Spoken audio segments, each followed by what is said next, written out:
Hemmeden artıkem İbrahim Hacı Ekrem Hemmeden artıkem Mikrimiz tartık ekem Tuğulgen gün mübarek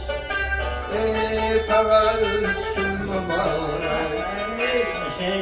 Mikrimiz tartık ekem Tevellüt gün mübarek Tuğulgen gün mübarek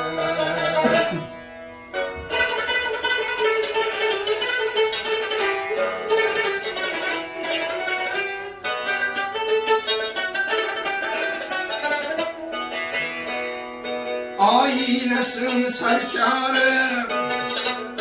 Singlim muteber yarı Ailesin serkarı Singlim muteber yarı Ferzenler büzürük varı Kıvırgen gün mübarek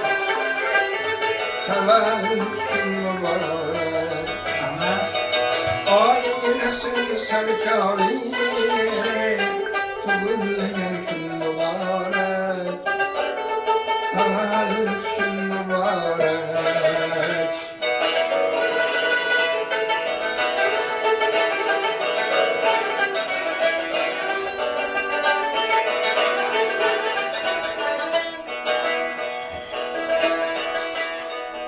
Ülfetleri Kürçü'de Vadide yok Kaşkade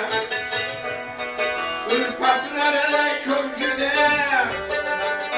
Vadide yok Kaşkade Lekin sizler başkada Tuğulgen gün mübarek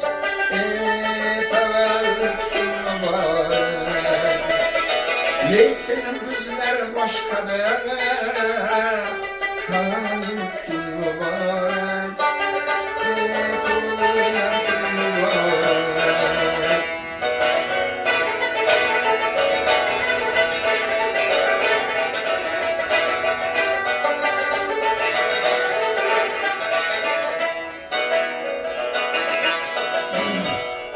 Ahmet bilsin Hüdayım Rahat bilsin Hüdayım Ahmet bilsin Hüdayım Rahat bilsin Hüdayım Köküden bilsin Hüdayım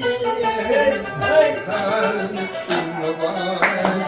Tuğulgen gün mübarek